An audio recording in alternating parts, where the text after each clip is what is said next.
Shall we start with you? What's the biggest stumbling block you see from someone maybe starting a business? Yeah.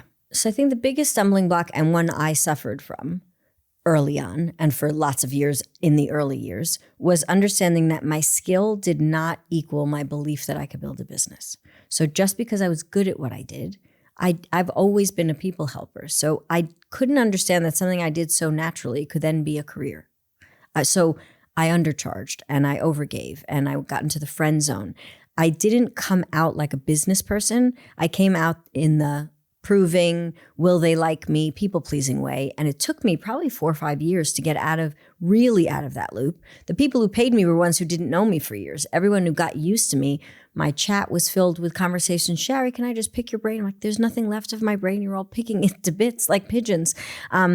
But putting those boundaries in place of like, this is an actual business. And while it's natural for me, it's my gift. And I need to put parameters around that so that the people that actually work with get more of me. I don't want to answer a deep question while running to a train and, with my kids while I'm making dinner.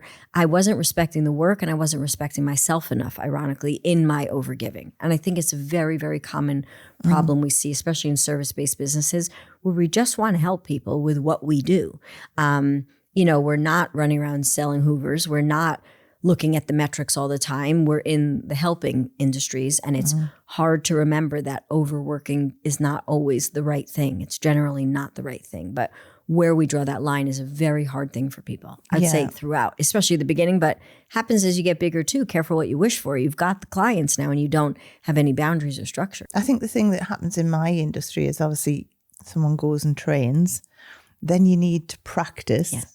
So then you've got like your friends and family that you're working on, and then it's then flipping that into a business. Yes. And the thing is, it's then your friends and family, whether or not like they still want the mates rates kind of thing. But then we were talking about this earlier on, I literally speak to salon owners who have got 25 plus years in like industry experience behind them, yet they are still charging the same as when they first came out of college and what someone who's walking out of college now is charging. Yeah.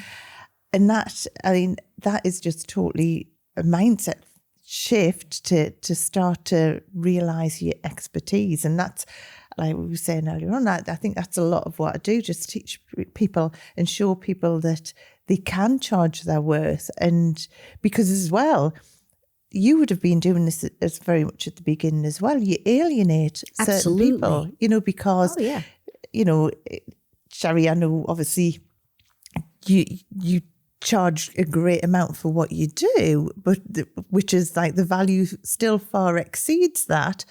But if you were charging a fifth of that, you wouldn't have the clients that you've got. I've had this before. I've had people come up to me. Actually happened to me last year. I spoke at an American conference. There was actually a British client of mine was holding a retreat in New York, and she had me come speak at the retreat. And she had someone else from America, a name I heard, a marketing guy, but I didn't know him. And we met, and he sat in the room. He spoke after me, so he sat in the room and heard my talk. And afterwards, he came up to me. He's like, "Why don't I know who you are?" So I said, "I don't know." So I said, "I'm mostly based in the UK." He's like, "I'm angry about it." I said, "What do you mean?" He said, "I was looking for someone last year, and because you weren't in the price point I was looking in, I didn't know about you, and you are the person for me." And it was a big, even still, after all this time and what I do every day, I was like, oh, it's now my choice to decide what to do with that, because I don't want to just throw zeros on the end. That's just not my way, and it doesn't go with integrity for me. But it was really interesting. People like, oh no, that's not what happens. Of course it's what happens.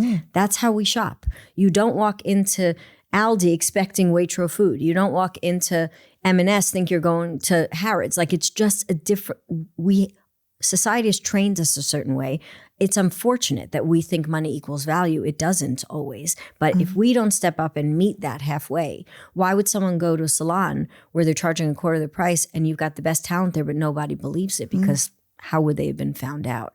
It's a really frustrating piece, because I think a lot of people do it both out of fear, but also humility. Like, I'm happy with what I have, which is wonderful to be happy with what you have. But this is look, none of us are charging our worth. As you said, we're all priceless. This is not, I'm worth this amount of money, put a quarter in and I shake because you put the money in. That's not the case. But there's a value in energetic exchange when I feel proud of the work I put out and I'm not jaded and exhausted. Yeah. And you and I are investing in each other for a reason, that if you pay that money, you get all of me.